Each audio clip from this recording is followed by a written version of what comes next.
Ces scientifiques affirment avoir trouvé une solution beaucoup plus simple.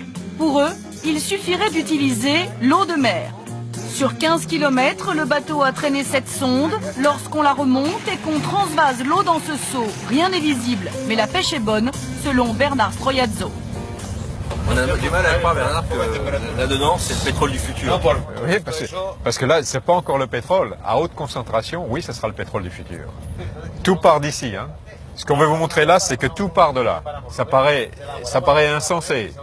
C'est ça le secret de la technologie. Ça paraît insensé que de cette eau un peu trouble, on va sortir un pétrole, comme vous le verrez, comme je vous le montrerai tout à l'heure. Et de l'eau que vous avez vue, voilà ce qu'il arrive à faire. Petite démonstration. Tiene dos, si. Vous avez deux phases de biopétrole, un lourd et un léger. Ça, c'est un lourd. Vous avez un plus léger. Tous les jours, les océans produisent l'équivalent de 10 à 15 fois la production mondiale de pétrole. Mais vous allez vider les océans? Pour obtenir ça, impossible. C'est là où interviennent nos technologies. Et c'est à Alicante, en Espagne, que ce miracle se produit tous les jours.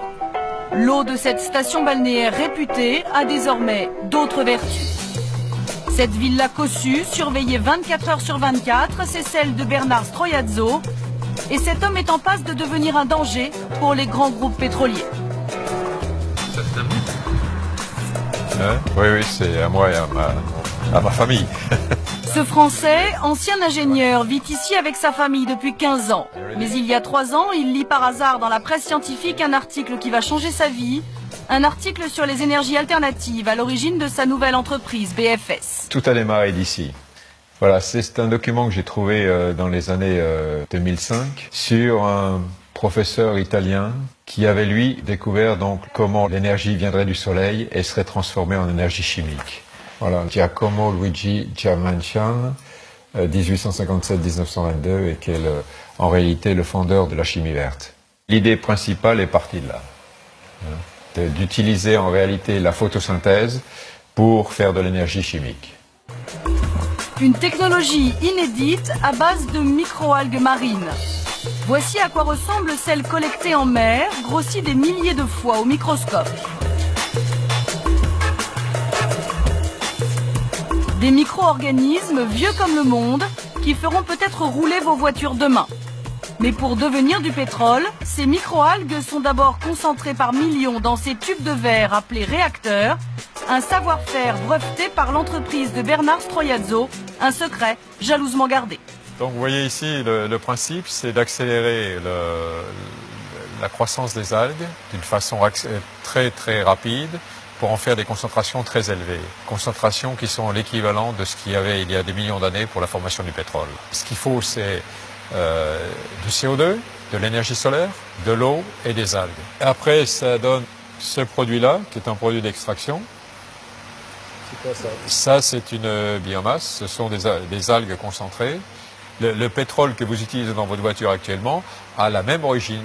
La seule différence, c'est qu'un s'est fait à travers une durée de millions d'années et un autre s'est fait dans la durée de 48 heures ou 72 heures.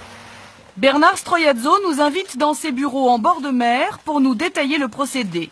Pascal l'a rejoint il y a 1 an. Auparavant, il élevait des poissons. Aujourd'hui, ce sont des algues qu'il élève. Alors là, vous avez les échantillons du produit qui va sortir en bas. Ça, c'est le résultat, en fin de compte, de notre travail. Et on obtient, premièrement, ce qu'on appelle, nous, la biomasse. C'est vraiment la pâte. Hein. Ensuite, la deuxième partie, c'est un séchage, où on obtient, justement, cette forme. C'est un charbon, ok. Et donc, ça, c'est la partie sèche. À partir de là, on peut lui donner plusieurs destins. On peut la mettre sous forme de poudre, comme vous le voyez ici. C'est un des traitements qu'on peut lui faire. Ou alors aller vers des extractions qui nous permettent de retirer ou d'extraire ce qu'on appelle les biopétroles ou les biocarburants en général. Un pétrole à base d'algues marines, est-ce que ça marche? Nous avons posé la question. Et pour nous prouver que son invention fonctionne, Bernard Stroiazzo a voulu nous faire une démonstration. On va vers un essai du combustible pour voir ce que ça donne. Ça, ce sont des algues que vous avez dans la mer, là. Il y en a des millions de mètres cubes.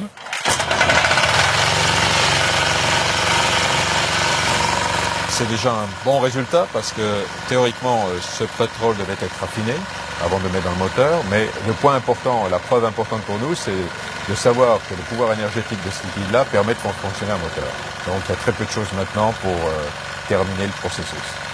Très peu de choses, le stade industriel arrive bientôt. Une première usine de production ouvrira ici l'an prochain.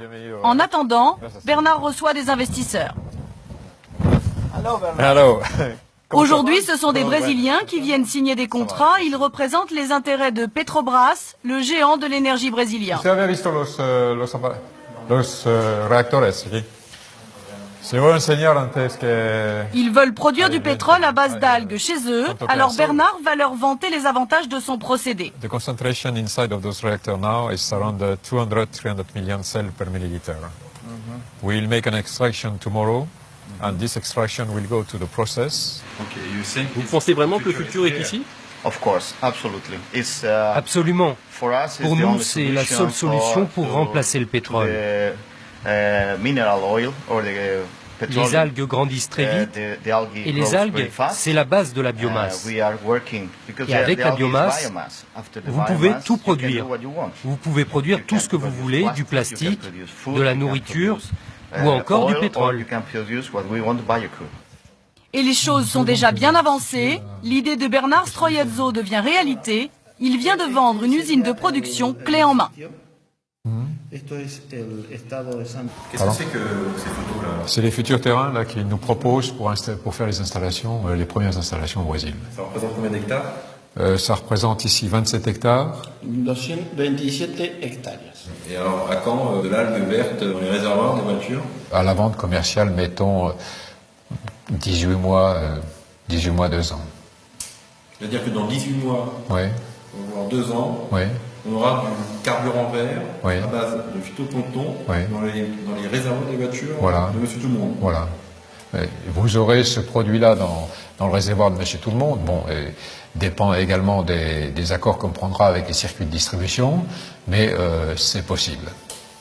À 2 ans, on commencera déjà à vendre le produit pour mettre dans vos voitures. Le baril de biopétrole reviendra alors à $30. Bernard Stroiezzo pense détenir la solution du futur. Mais en attendant, avec quelle voiture roulerons-nous demain lorsque l'or noir aura disparu ?